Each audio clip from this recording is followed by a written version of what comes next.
வணக்கம். நான் உங்க தங்கம் டெய்லர். இன்றைக்கி இந்த வீடியோவில் ஆரி ஒர்க் ப்ளவுஸ் வந்து எவ்வளோ அழகாக நம்ம வந்து கட் பண்ணி தைக்கலாம் அப்படிங்கிறத பார்க்கலாம். ஆரி ஒர்க் வந்து இப்போ இது வந்து ஒரு கல்யாண ப்ளவுஸுக்குள்ளது தான். கஸ்டமர் வந்து நம்மகிட்ட வந்து போட்டு கொடுத்துருக்காங்க. நம்மளுக்கு வந்து ஆரி போட தெரியாது. ஏன்னா நிறைய பேர் வந்து வீடியோ பார்த்தோன்னே ஆரி போடுறதுக்கு டிப்ஸ் கேட்பீங்க. ஆரி வந்து போடுறதுக்கு எனக்கு தெரியாது. இது வந்து கஸ்டமர் போட்டு வந்து கொடுத்தது தான். நம்ம இதை வந்து கட் பண்ணி தைக்க போகிறோம்.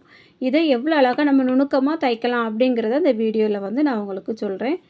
இப்போ நம்ம வந்து ஆரி ப்ளவுஸ் வந்து முதல்ல கட் பண்ணுறதுக்கு முன்னாடி அளவு ப்ளவுஸில் இருக்க அளவுகள் எல்லாமே நமக்கு இந்த ஆரி போட்டு கொடுத்துருக்காங்க இல்லையா, இதில் இருக்குதா அப்படிங்கிறத செக் பண்ணணும்.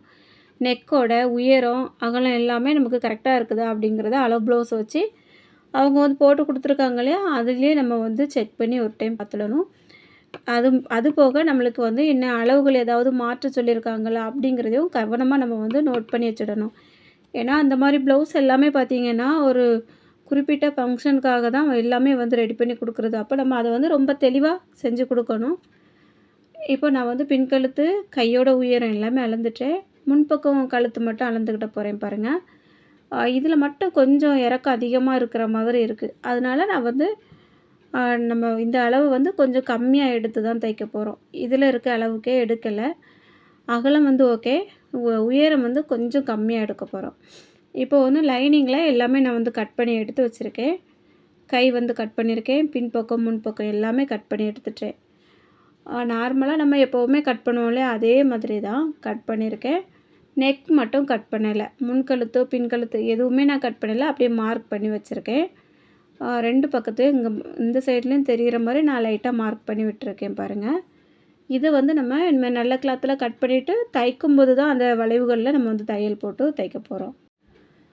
பின்பக்கம் எப்படி இருக்குன்னு பாருங்கள். பின்பக்கத்தில் வந்து நான் அந்த மாதிரி தான் எடுத்து வச்சுருக்கேன். அந்த நெக்கோட அகலம் தெரியக்கூடிய இடத்துல வந்து ஒரு சின்ன கட் கொடுத்து எடுத்து வச்சுருக்கேன்.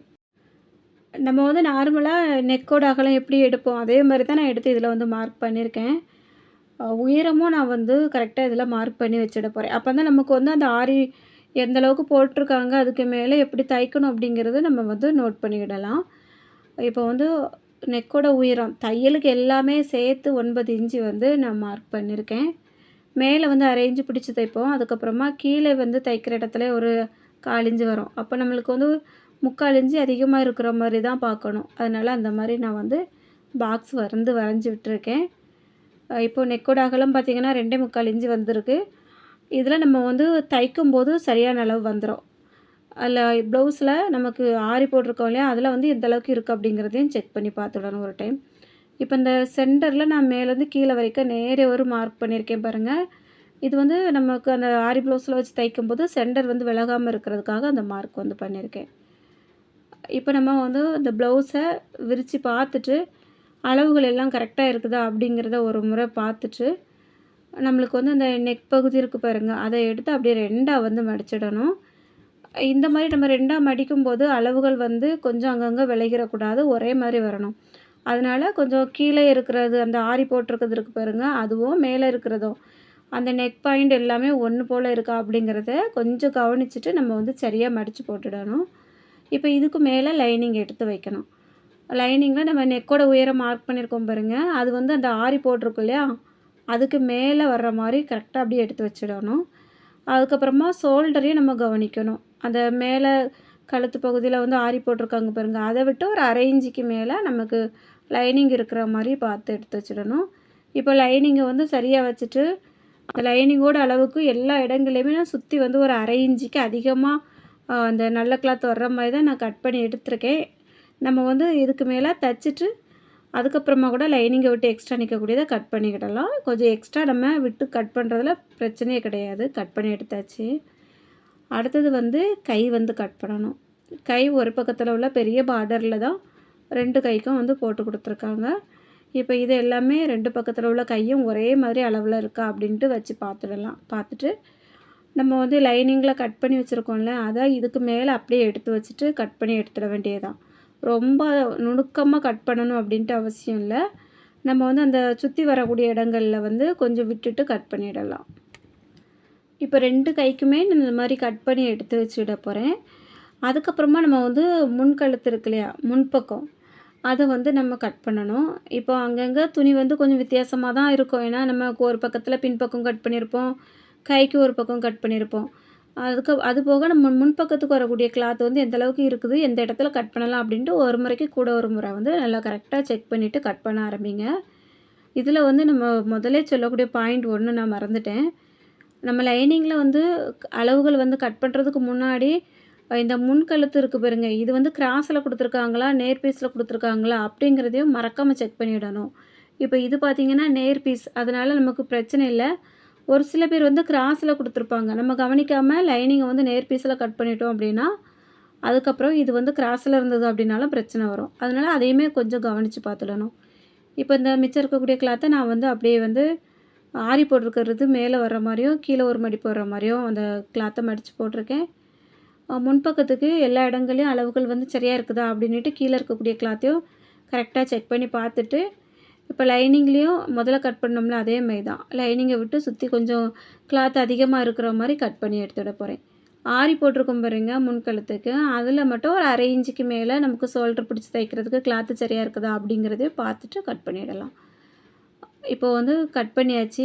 முன்பக்கத்துக்கு வந்து இடது பக்கம் வலது பக்கம் 2 பக்கத்துக்குமே வந்து கிளாத் வந்து கிடச்சிட்டு, இப்போ அந்த லைனிங்கையும் நான் வந்து சென்டரில் பிரித்து விடாம தான் வச்சுருந்தேன். அதையும் பிரித்து விட்டு எடுத்து வச்சுட போகிறேன். பாருங்கள், லைனிங்கும் இந்த மாதிரி 2 பக்கத்துக்கும் இப்படி எடுத்து வச்சுடுவேன். தைக்கும்போது கொஞ்சம் ஈஸியாக இருக்கும்.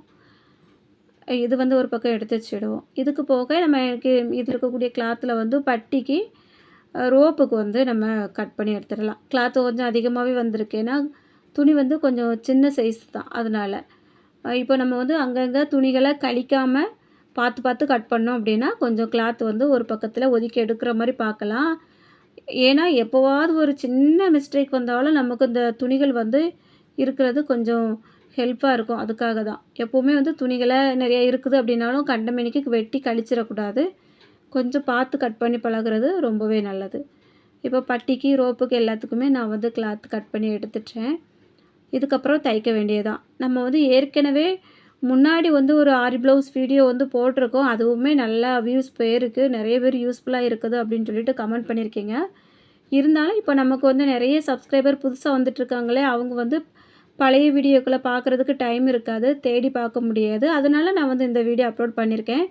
இப்போ பார்த்தீங்கன்னா கல்யாண சீசன், தீபாவளி அந்த மாதிரி எல்லாமே இருக்கிறதுனால இந்த மாதிரி ஆரி ப்ளவுஸும் வந்து நிறைய வந்துட்டுருக்கும். அப்போ வந்து ஏதாவது ஒரு சின்ன சந்தேகம் இருந்தாலும் உங்களுக்கு யூஸ்ஃபுல்லாக இருக்கும் அப்படிங்கிறதுக்காக தான் நான் இந்த வீடியோ அப்லோட் பண்ணியிருக்கேன். இப்போ தைக்க ஆரம்பிக்கலாம். அந்த பின்பகுதி வந்து நான் எடுத்து வச்சுருக்கேன். அந்த ஆரி போட்டிருக்கோம் பாருங்கள், அதுக்கு மேலே அந்த ஆரிக்கு மேலே ஒரு 1/2 இன்ச் பிடிச்சி தைக்கிற மாதிரி அதை மார்க் பண்ணி வச்சுடணும். அதுக்கப்புறமா நம்மள வந்து அந்த நார்மலாக தைக்கக்கூடிய அந்த ஃபுட் இல்லாமல் அதை வந்து மாற்றிட்டு சிங்கிள் ஃபுட் வந்து மாற்றிக்கிடணும். ரைட்டு லெஃப்ட்டு அப்படின்னுட்டு 2 பகுதி வரும். நான் வந்து ரைட் பக்கம் இருக்கிற மாதிரி வந்து வச்சுருக்கேன். அதுதான் எனக்கு தைக்கிறதுக்கு வசதியாக இருக்கும். இப்போ வந்து நமக்கு அந்த நல்ல பக்கத்துக்கு மேலே லைனிங் எடுத்து வைக்க போகிறேன். முதுகு பீஸில் வச்சுட்டு அந்த 1/2 இன்ச் மார்க் பண்ணி வச்சுருக்கேன் பாருங்கள், அந்த 1/2 இன்ச்சில் லைனிங் இருக்கிற மாதிரி பார்க்கணும். அதே மாதிரி நல்ல கிளாத்தில் சென்டர் லேஸாக கட் பண்ணி விட்டுருக்கேன். அதுவும் லைனிங்கில் சென்டர் கட் பண்ணி விட்டு மார்க் பண்ணி வச்சுக்கொள்ளையா, அது எல்லாமே ஒன்று போல் வர்ற மாதிரி வச்சுட்டு நிறைய ஒரு தையல் போட்டு கழுத்துக்கு மேலே முடிகிற மாதிரி போட்டு எடுத்துக்கிடணும். அதுக்கப்புறமா ரோப் வந்து முதல்ல ரெடி பண்ணி வச்சுட்டு இந்த ஆரி போட்டிருக்கும் பாருங்க, அந்த பாயிண்டில் இருந்து ஒரு 3 இன்ச்சுக்கு இறக்கி 2 பக்கத்துலேயும் நான் வந்து மார்க் பண்ணிட போகிறேன், நெக் வரக்கூடிய இடத்துல. இப்போ நம்ம வந்து நார்மலாக அந்த லைனிங் வந்து தையல் போட்டு கொண்டுட்டு வரலாம். இப்போ நமக்கு வந்து இந்த சிங்கிள் ஃபுட் வந்து மாட்டிருக்கிறதுனால கரெக்டாக அந்த ஆரிக்கு வெளியில் அந்த இது சங்கிலி தையல் வந்து போட்டிருப்பாங்க பாருங்கள், அதுக்கு மேலேயே அந்த தையல் வந்து அழகாக கரெக்டாக வந்துடும். 1/4 இன்ச்சுக்கு இடம் இருக்கும், அது அப்படியே வந்துட்டுருக்கோம்.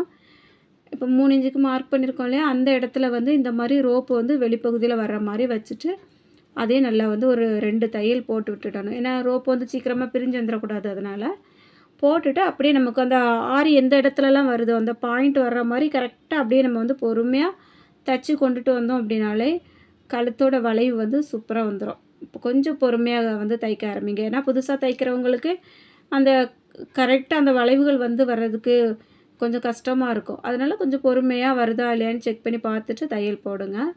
இந்த பக்கத்துலேயும் அதே மாதிரி நான் வந்து அந்த மார்க் பண்ணி வச்சுருக்கேன் பாருங்கள், அதில் இன்னொரு ரோப்பை எடுத்து வச்சுட்டு அதுலேயும் நல்லா ஒரு 2 தையல் போட்டு விட்டுருக்கேன்.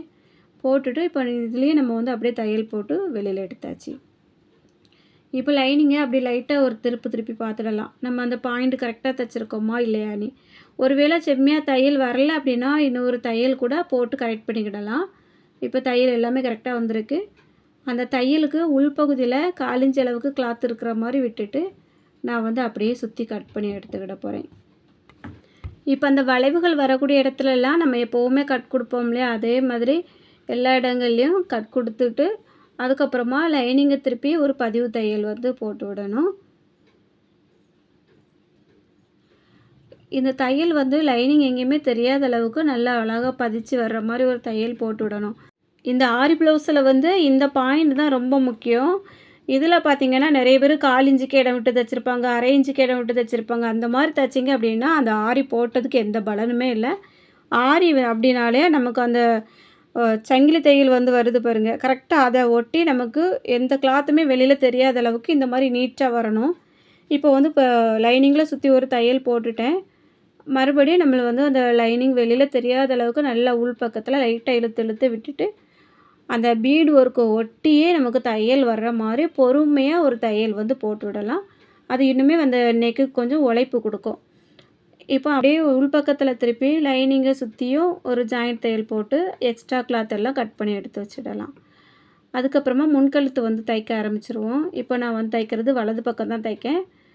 அதே மாதிரி தான் நமக்கு அந்த ஆரி இப்போ எந்த அளவுக்கு போட்டிருக்காங்களோ அதை வந்து கவனிச்சுட்டு நெக்கோட உயரம் மட்டும் கொஞ்சம் அட்ஜஸ்ட் பண்ண வேண்டியது இருக்குன்னு சொன்னாலே, அதனால் அவங்க போட்டிருந்ததை விட ஒரு 1/4 இன்ச்சுக்கு மேலேயே எனக்கு வந்து அந்த வளைவு முடிக்கிற மாதிரி இருந்தது. அதனால் அதில் வந்து நான் அப்படியே வளைவாக முடித்து எடுத்துட்டேன். அதே மாதிரி இடது பக்கம் மார்க் பண்ணியிருக்கேன் பாருங்கள், அந்த மார்க் விட்டு கரெக்டாக ஒரு 1/4 இன்ச்சுக்கு சுற்றி தையல் வர்ற மாதிரி நான் வந்து பார்த்துட்டேன். இந்த ஆரிக்கும் நம்ம நார்மலாக இருக்கக்கூடிய கழுத்துக்கும் கொஞ்சம் வித்தியாசம் வரும். ஏன்னா அதில் வந்து கரெக்டாக ஆரியை ஒட்டி போடுவோம். இதில் வந்து நம்ம எப்போவும் தைக்கக்கூடிய அளவுகளில் தான் வந்து நம்ம தையல் போட்டுட்டு அதுக்கப்புறமா கட் பண்ணி தைக்க போகிறோம். அதில் எந்த மாற்றமுமே இல்லை. இப்போ வந்து தையல் போட்டதுக்கப்புறமா அந்த எக்ஸ்ட்ரா நிற்கக்கூடிய கிளாத் எல்லாம் ஒரு 1/4 இன்ச் அளவுக்கு விட்டுட்டு கட் பண்ணி எடுத்துட்டு லைனிங்கில் வரக்கூடிய அந்த வளைவுகள் எல்லா இடங்கள்லையுமே நம்ம கட் கொடுத்துட்டு லைனிங்கை திருப்பி ஒரு பதிவு தையல் வந்து போட்டுக்கிடணும். 2 பக்கமும் அதே மாதிரி தையல் போட்டதுக்கப்புறமா இனிமேல் வந்து நம்ம அந்த பின்பக்கம் இருக்கு இல்லையா, அந்த ஷோல்டரையும் இந்த ஷோல்டரையும் பிசுறு தெரியாமல் வந்து ஜாயின் பண்ண போகிறோம். நிறைய வீடியோக்களில் வந்து பிசுறு தெரியாமல் எப்படி தைக்கிறது அப்படிங்கிற வீடியோ வந்து கொடுத்துருக்கேன். ஒருவேளை உங்களுக்கு புரியலை அப்படின்னா ப்ளேலிஸ்ட்டில் செக் பண்ணி பாருங்கள், கண்டிப்பாக கிடைக்கும். டிப்ஸ் வீடியோவிலையும் இருக்கும், பாருங்கள். இப்போது இதில் நமக்கு வந்து அந்த நல்ல பக்கமும் ஒன்றா வர்ற மாதிரி வச்சுட்டு லைனிங்கை வந்து அப்படியே திருப்பி அடிப்பக்கத்தில் கொடுத்துட்டு இந்த மாதிரி தைக்கும்போது நம்மளுக்கு அந்த 1/2 இன்ச்சில் ஷோல்டரை பிடிச்சி ஜாயின் பண்ணிட்டோம் அப்படின்னா சரியாக வந்துடும். பாருங்கள், நான் இப்போ திருப்பி எடுத்திருக்கேன். நல்ல பக்கம் 2 மேலே இருக்குது, லைனிங் எல்லாம் கீழே போய்ட்டு பிசுறு எதுவுமே தெரியலை. இப்போ 2 தையல் வந்து அந்த இடத்துல போட்டு விட்டதுக்கப்புறமா நம்ம மறுபடியும் அந்த பீடு ஒர்க்குக்கு வெளிப்பகுதியில் ஒரு தையல் வந்து அழகாக பொறுமையாக போட்டு விடலாம். இதுக்கு வந்து நமக்கு அந்த நார்மலாக தைக்கக்கூடிய அந்த டபுள் ஃபுட் இருந்ததுன்னா தைக்க முடியாது. அதனால தான் அந்த சிங்கிள் ஃபுட் வந்து மாட்டி தைக்கிறது. நிறைய பேருக்கு இந்த மாதிரி மாட்டி தைக்கிறது தெரியாமல் இருக்குது. அதனாலேயே ஆரி ப்ளவுஸ் தைக்கிறதுக்கு பயப்படுறீங்க. எந்த பிரச்சனையுமே இல்லை. எல்லா மிஷினுக்குமே இந்த மாதிரி வந்து தையல் மிஷின் கடையில் கேட்டிங்க அப்படின்னா கொடுப்பாங்க. அதை வாங்கி நம்ம தேவைக்கு இந்த மாதிரி மாற்றிட்டு தைச்சிடலாம். ரொம்ப ஈஸியான வேலை தான். கொஞ்சம் கவனமாக தைக்க வேண்டியது இருக்கும், அவ்வளோதான். இப்போது இன்னொரு சைடு ஷோல்டர் இருக்குல்லையா, அதையுமே அதே மாதிரி நான் வந்து ஜாயின் பண்ணிவிட்டு அதே மாதிரி தான் இன்னொரு தையல் வந்து போட்டு விட்டுக்கிட போகிறேன்.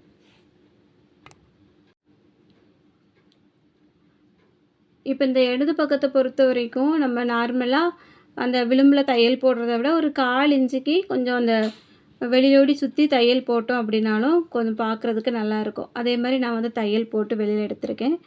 இனி வந்து நம்ம ப்ளவுஸில் நார்மலாக லைனிங்கு சேர்த்து ஒரு ஜாயிண்ட் தையல் போடுவோம்ல, அதே மாதிரி இந்த இடங்கள் எல்லாமே சுற்றி போட்டுட்டு எக்ஸ்ட்ரா நிற்கக்கூடிய கிளாத் எல்லாம் கட் பண்ணி எடுத்து வச்சுக்கிட போகிறேன்.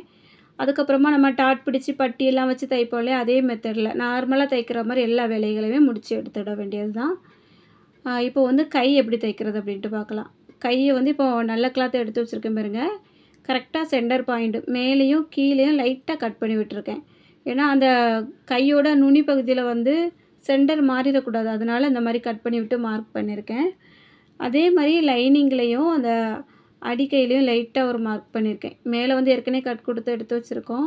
இப்போ இந்த 2 கட்டும் கரெக்டாக வர்ற மாதிரியும் பார்க்கணும். இந்த ஆரி போட்டிருக்கோம் இல்லையா, அந்த இடத்த விட்டு அரை இன்ச்சுக்கு கீழே லைனிங் வர்ற மாதிரியும் பார்க்கணும். பார்த்துட்டு இப்போது இதில் வந்து ஒரு பின் போட்டு வச்சுருக்கேன். மேலேயுமே நான் வந்து அந்த சென்டர் பாயிண்ட் விலகாமல் இருக்கிறதுக்காக ஒரு பின் வந்து போட்டு வச்சுட போகிறேன். இனிமேல் வந்து நம்ம இதில் லைனிங்கில் அரை இன்ச்சுக்கு கரெக்டாக தையல் போடணும். இப்போ ஆரம்பிக்கும் போதுமே அந்த இடங்கள் வந்து விலகிடக்கூடாது. நம்ம அப்படியே தையல் போட்டு கொண்டுட்டு வர்றது வந்து பார்த்திங்கன்னா, அந்த ஆரி போட்டிருக்கோம் இல்லையா, அதோட விளிம்புலையே அப்படியே வரணும். அதனால் கரெக்டாக வர்ற மாதிரி கொஞ்சம் பொறுமையாகவே கவனிச்சுட்டு தையல் போட்டுடுங்க. ஒரு சில நேரங்களில் வந்து ஆரி போட்டிருக்கிறது எங்கேயாவது கொஞ்சம் நெளிஞ்ச மாதிரி கூட இருக்கலாம், கைப்பகுதியில் பொறுத்த வரைக்கும். அதை வந்து நம்ம லைனிங் வச்சு தைக்கும்போது கொஞ்சம் கரெக்ட் பண்ணி அங்கங்கே எங்கே அட்ஜஸ்ட் பண்ணணுமோ அதெல்லாம் பார்த்து தைக்கணும். இப்போ அரை இன்ச்சுக்கு தையல் போட்டதுக்கப்புறமா லைனிங்கை திருப்பிட்டு லைனிங்கில் ஒரு பதிவு தையல் வந்து போட்டு விட்டுட போகிறேன். மறுபடியும் அதை வந்து லைனிங்கையும் நல்ல கிளாத்தையும் சேர்த்து வச்சு அந்த விளிம்புலேயே பொறுமையாக ஒரு தையல் போடுங்க. பீட்லலாம் அடிபட்டது அப்படின்னா ஊசி வந்து உடஞ்சிரும். மறுபடியும் ஊசி வந்து மாற்றுற மாதிரி இருக்கும். அதனால் கொஞ்சம் பொறுமையாக தையல் போட்டு எடுத்துடலாம். இதேமாரி தான் நான் 2 கைக்குமே வந்து தையல் போட்டு எடுத்திருக்கேன். அதுக்கப்புறமா நம்ம வந்து அந்த லைனிங்கையும் நல்ல கிளாத்தையும் சேர்த்து ஒரு ஜாயிண்ட் தையல் வந்து போடணும். இந்த ஜாயிண்ட் தையல் போடும்போதுமே எல்லா பாயிண்ட்டுமே ஒரே மாதிரி வருதா அப்படின்ட்டு கொஞ்சம் பொறுமையாக பார்த்து தையல் போடுங்க. எங்கேயுமே விலகிடக்கூடாது. ஆரி ப்ளவுஸ் பொறுத்த வரைக்கும் எங்கேயும் சுருக்கு வரக்கூடாது. கொஞ்சம் நீட்டாக நம்ம தைச்சி கொடுத்தோம் அப்படின்னா தான் அது ரொம்ப நல்லாயிருக்கும் பார்க்குறதுக்கு. கொஞ்சம் கொஞ்சமாக அங்கங்கே நான் தைக்கிறத பார்த்தாலே உங்களுக்கு தெரியும். கொஞ்சம் தட்டி தட்டி விட்டு தைச்சிட்ருக்கேன். ஏன்னா லைனிங்குக்கும் அதுக்கும் கொஞ்சம் வித்தியாசம் வரக்கூடாது, அதுக்காக தான். இப்போ சுற்றி தையல் போட்டாச்சு. எக்ஸ்ட்ரா நிற்கக்கூடிய பிசுறு எல்லாமே கட் பண்ணி எடுத்துக்கிடலாம். அதுக்கு முன்னாடி இன்னொரு டிப்ஸ் வந்து நான் கொடுக்குறேன் பாருங்கள். இப்போ இந்த ஒர்க் பார்த்திங்கன்னா நல்லா ஹெவியாக இருக்குது, ரொம்ப வெயிட்டாக இருக்கும். இந்த மேலே இருக்க கிளாத்து லைனிங் தனியாக, அந்த மேலே இருக்க கிளாத் தனியாக கொஞ்சம் உருண்டு வர்ற மாதிரி வித்தியாசமாக இருக்கும் நம்ம போட்டுட்டு எல்லாம் கலத்தும் போது. அப்போ அந்த மாதிரி கொஞ்சம் பிரச்சனை இல்லாமல் இந்த 2 கிளாத்தை சேர்த்து வர்ற மாதிரி நம்ம பார்க்கணும் அப்படின்னா, அந்த ஆரி வந்து முடியுது பாருங்க, இந்த முடிஞ்சு வரக்கூடிய இடத்துல 2 பக்கத்தில் ஒவ்வொரு தையல் வந்து இந்த ஒட்டின மாதிரியே போட்டு இப்படி வெளியே எடுத்துடலாம். மேல் பகுதியில் போட வேண்டாம். ஏன்னா மேல் பகுதியில் அதை ஒட்டின மாதிரியே தான் நம்ம கை தைக்க போகிறோம். அதனால் அந்த வெளிப்பகுதியில் 2 பக்கத்துலேயும் அந்த ஆரி போட்டு முடிச்சிருக்காங்க பாருங்கள், அந்த இடத்துல நம்ம இப்படி ஒரு தையல் வந்து கரெக்டாக எங்கேயுமே சுருக்கம் இல்லாமல் போட்டு விட்டுட்டோம் அப்படின்னா, இந்த மேல் கிளாத்தும் லைனிங்கும் அப்படி பிரியாத மாதிரி நல்லா செட் ஆகிரும். இந்த டிப்ஸ் வந்து பிடிச்சிருக்கா அப்படிங்கிறதையும் மறக்காமல் கமெண்ட்டில் சொல்லுங்கள். நீங்கள் இதே மாதிரி யூஸ் பண்ணிகிட்டு இருந்தாலும் மறக்காமல் கமெண்ட்டில் சொல்லுங்கள். நிறைய பேருக்கு யூஸ்ஃபுல்லாகும். இப்போ இதே மாதிரி நான் வந்து எல்லா வேலைகளுமே முடித்து எடுத்துட்டேன். நார்மலாக இனிமேல் நம்ம வந்து ப்ளவுஸ் எப்படி தைச்சி முடிப்போமோ அதே மாதிரி தான் முடிச்சிருக்கேன். கொஞ்சம் டைம் வந்து இல்லாததுனால நான் இதோட வீடியோவை முடிச்சுக்கிட்டேன். ஒர்க் வந்து கொஞ்சம் அதிகமாக இருக்குது. இருந்தாலும் உங்களுக்கு யூஸ்ஃபுல்லாக இருக்கும் அப்படிங்கிறனால தான் இந்த வீடியோ வந்து எடுத்து அப்லோட் பண்ணியிருக்கேன். வீடியோ பிடிச்சிருக்கும்னு நினைக்கிறேன். வீடியோ பிடிச்சிருந்தா எப்படி இருந்து அப்படிங்கிறத மறக்காமல் கமெண்ட்டில் சொல்லுங்கள். இதுவரைக்கும் இந்த வீடியோ பொறுமையாக பார்த்த எல்லாருக்கும் ரொம்ப ரொம்ப நன்றி. வணக்கம்.